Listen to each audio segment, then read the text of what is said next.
So hello everyone, welcome back to our channel. तो आज इस वीडियो में हम लोग पढ़ेंगे male reproductive system. Class 12th biology में एक चैप्टर है ह्यूमन रिप्रोडक्शन, उसी का एक ये पार्ट है। मैंने पहले स्पर्मेटोजेनेसिस, ओजेनेसिस और मेंस्ट्रुअल साइकिल इन सब के वीडियो अपलोड कर दिए हैं, तो उसको आप प्लेलिस्ट में जाके चेक कर सकते हैं। अब ये सिस्टम होता क्या है, सिस्टम से ही पता चल रहा है इसमें कई सारे ऑर्गन्स इन्वॉल्व हो रहे हैं। जैसे रेस्पिरेटरी सिस्टम में रेस्पिरेटरी ऑर्गन्स होते हैं, एक्सक्रीटरी सिस्टम में एक्सक्रीटरी ऑर्गन्स होते हैं।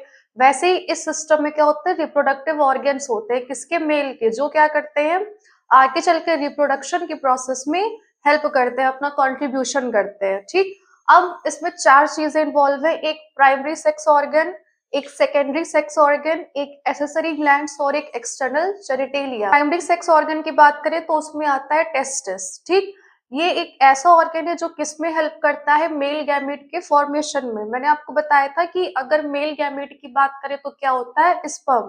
तो उसी स्पर्म का प्रोडक्शन करने में जो ऑर्गन हेल्प करता है उसी को बोलते हैं टेस्टिस। ये पेयर्ड में होते हैं, यानी कि दो होते हैं। शेप की बात करें तो ओवल शेप में होते हैं। आप यहाँ पे लिख भी सकते हैं।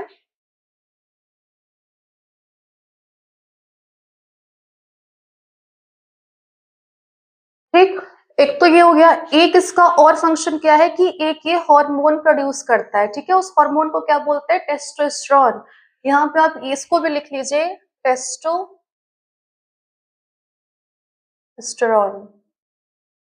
ठीक, ये किसका फंक्शन था, टेस्टिस का। ठीक, वो पहले क्या करेगा, मेल गैमेट का फॉर्मेशन करेगा। दूसरा क्या करेगा, एक हार्मोन बनाएगा जिसको बोलते हैं टेस्टोस्टेरोन। उसके बाद अगर सेकेंडरी सेक्स ऑर्गन की बात करें तो ये क्या करता है, कंडक्शन ऑफ गैमेट, मतलब एक जगह से दूसरी जगह क्या करता है, उसको ट्रांसपोर्ट करता है।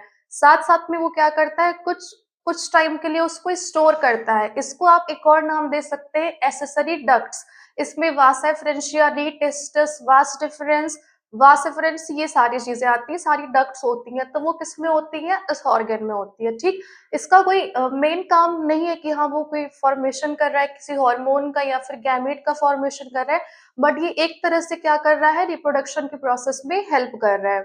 उसके बाद अगर एसेसरी ग्लैंड्स की बात करें तो इनमें तीन चीजें आती है। पहला है सेमाइनल वेसिकल, उसके बाद है प्रोस्ट्रेट ग्लैंड, उसके बाद है बल्बोयूरेथ्रल ग्लैंड या फिर कह लीजिए काउपर्स ग्लैंड।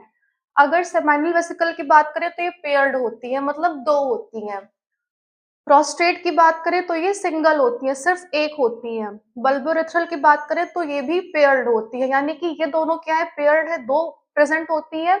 अगर इसकी बात करें तो ये सिर्फ एक प्रेजेंट होता है। ठीक, उसके बाद एक्सटर्नल जेनिटेलिया की बात करें तो वो क्या है, वो है पेनिस। अब बात करें कि टेस्टिस लोकेटेड कहाँ होता है, तो in the pelvic region outside the abdominal cavity ये लोकेटेड होता है। एक बैग लाइक स्ट्रक्चर कह लीजिए या फिर एक पाउच कह लीजिए, उसको बोलते हैं स्क्रोटम। उसी के अंदर ये प्रेजेंट होता है। अब ये आउटसाइड द बॉडी क्यों होता है, बाकी सारे ऑर्गन्स तो बॉडी के अंदर होते हैं, जैसे किडनी, लीवर, लंग्स। तो यही एक ऐसा ऑर्गन क्यों है जो बॉडी के बाहर रहता है, तो वो ऐसा इसलिए होता है क्योंकि इसमें जो गैमीट है, जो स्पर्म है, उसके फॉर्मेशन के लिए जो हमारी बॉडी का नॉर्मल टेम्परेचर है उससे 2 से 2.5 डिग्री सेल्सियस कम चाहिए होता है, तभी क्या होगा, स्पर्म का फॉर्मेशन होगा, अदरवाइज नहीं होगा। तो उसी टेम्परेचर को मेंटेन करने के लिए ये जो बॉडी होती है उसके बाहर लोकेटेड होती है, बाहर प्रेजेंट होती है। ठीक, अब अगर इसके स्ट्रक्चर की बात करें तो यहाँ पे फिगर बना हुआ है। अगर उसका आप ट्रांसफर सेक्शन देखेंगे कट करके तो आपको वो कुछ ऐसा दिखेगा।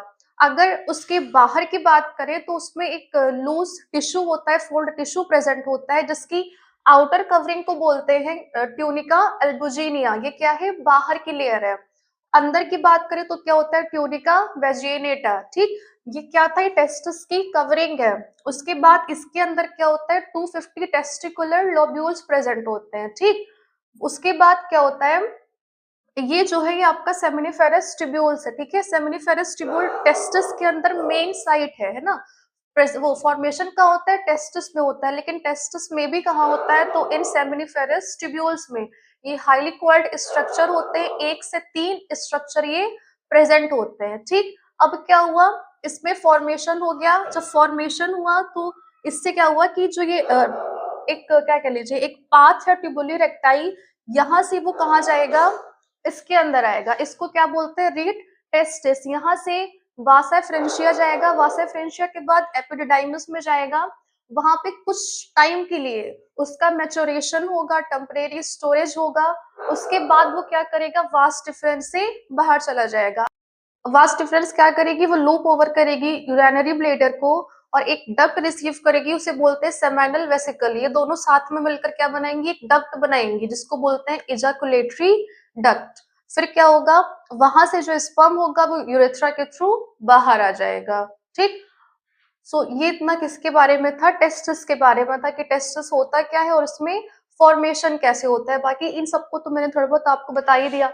ये एसेसरी ग्लैंड्स है, इसका भी यहाँ पे बता दिया कैसे कैसे यहाँ पे इसका काम होता है। अब अगर एक्सटर्नल जेनिटेलिया की बात करें तो क्या होता है, पेनिस होता है। पेनिस क्या है, कॉपुलेटरी ऑर्गन है जो कुछ इरेक्टाइल टिश्यू से मिलकर बना होता है, जो किसमें हेल्प करता है, इंसेमिनेशन में हेल्प करता है। उसके ऊपर एक लूज फोल्ड स्किन प्रेजेंट होती है, उसको बोलते हैं फोर स्किन।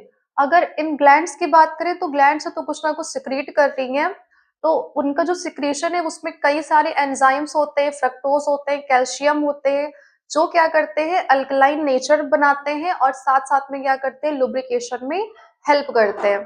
तो यही इतना क्या था मेल रिप्रोडक्टिव सिस्टम। बाकी फीमेल रिप्रोडक्टिव सिस्टम हम लोग नेक्स्ट वीडियो में पढ़ेंगे। तो तब तक के लिए वीडियो को लाइक करिए, चैनल को सब्सक्राइब करिए और शेयर करिए।